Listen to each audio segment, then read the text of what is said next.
working with them. They were good workers. Bret and Neidhart, they complemented each other well also. We had some excellent matches with them. Actually, they were even putting us on last most of the nights because it finished off the card real well. And the only problem that we had with that at times was that being from Quebec and speaking French, there was always a percentage of the population that didn't want to like us because of that, you know. So when there were times, the Hart Foundation were heel, were baby faces. When we come in the ring, we'd have, at that point, let's say 20% of the people that would boo us, just because we were from Quebec and we were French. And those people would cheer for the Hart Foundation. So instead of being 100% heel, they were 75% heel, 25% babyface. We were 75% babyface, 25% heel. As the match progressed, we'd wind up at the end of the match, we were completely babyface, but we had to work for it all the time. And eventually, the percentage even changed more, you know. But we had good matches. I enjoyed working with them. And were you surprised at all at Bret Hart's later success as a singles wrestler? Surprised, yes and no. You know, in this business, everything is timing. Bret was as good a wrestler when he was working with us as the Hart Foundation as he was when he became a babyface, a single babyface, and became WWF champion. The thing is, the timing was everybody was jumping ship to WCW, so Vince, he had to create his own superstar. He knew the talent Bret had. He knew the capabilities that he had. So that's where, at that point, he decided to invest into Bret, you know, to be the flagship for his company. So I wasn't surprised. I just thought, for me, I just thought, right time, right place. The right guy, but right time, right place. Because if those guys have never left, he probably would have stayed at the level where he was. He would have maybe gone Intercontinental Champion, but that would have been probably it. But all of a sudden, it was empty on top. What do? Build Bret Hart, build Shawn Michaels, you know, stuff like that. And Bret ended up developing a little bit of an attitude. Was there any glance of that attitude in those younger days? No.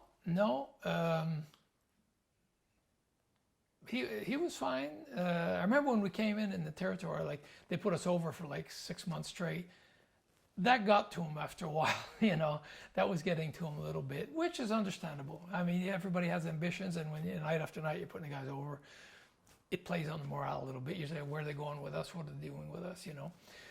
But besides that, no, he had no attitude. He was fine. Actually, always very pleasant. He always, like I said, it's funny, the word respect comes back a lot, but Bret respected me, and I respected Bret. So there was always a good level of conversation there. And Bret could speak his mind, I could speak my mind, but it was always in a respectful way.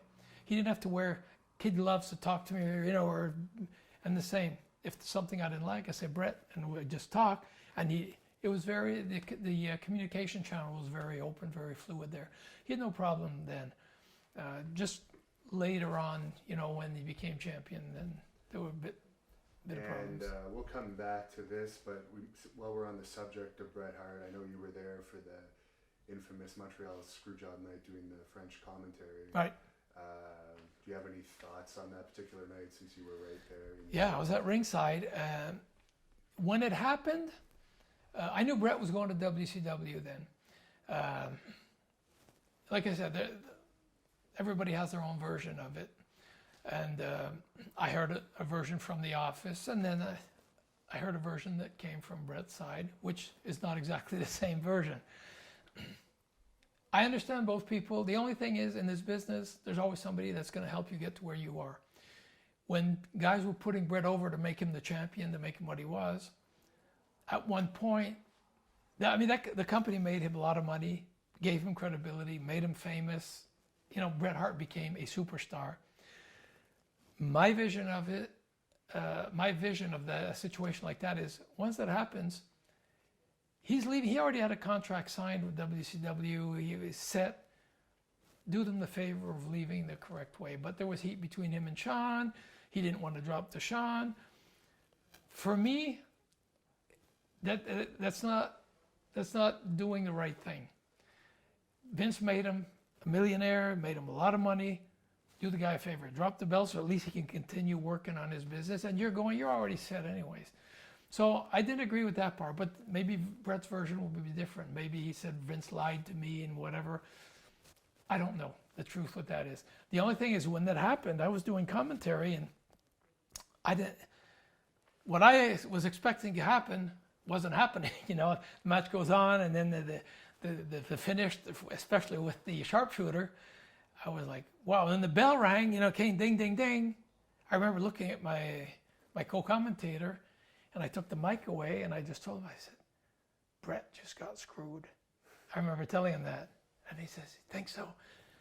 Yes. And then I saw the heat that went on with everything that happened after that. And I told him, he's pissed, So, like I said, Vince did what he had to do for his company. I respect that. The other side of the story, I don't know. The only side I got was that Vince didn't want to drop the belt to Shawn. He was deciding. See, the thing is, he didn't want to drop it to Shawn. The version I got was he was willing to drop the belt, not to Shawn. What if he would have worked with guys and they would say, I'm willing to put somebody over, not Bret. Vince's plans was to go with Bret. So now his plans was to go with Shawn, work with him. Even if you don't like the guy, I've worked with guys I don't like before, and I was professional about it. So I think you have to put your personal issues aside. It's for the business. In the dressing room that night, did it seem like most of the boys were on Bret's side, or was there divisions? Yeah, my view of it was divided because a lot of guys that were not going to WCW thought Vince did the right thing. They said he has to protect his company. It's his business, he has to look. So they were happy, and some guys were saying, Bret was wrong. He got a hell of a break. He owed it to Vince, But then there were guys like there was Jim Neidhart, British Bulldogs. They were all close to Bret. They just took Bret's side, which is, like I said, that's fine. But it was divided. Now, when you won the tag team titles for one night only from the Hart Foundation, Yep. Were you guys baby faces or heels? We were baby faces. Okay. It was just before we turned heel. It was baby faces. It was an idea that I think Pat Patterson had because we were working with the Hart Foundation. They were tag team champions. And Pat came up with the idea. He says, that would be great if you guys... Oh, wait, no, we were heels. Jimmy Hart was with us. We were heels. It was not long after we turned heel, because now the Hart Foundation were baby faces, and then we turned heel. So Jimmy Hart was with us. We were heels. And Pat came up with the idea that we could cheat and win the titles, and then, they could overturn the thing and give it back, because they were booked in an angle going with Demolition and all that, so they couldn't have the belts dropped in.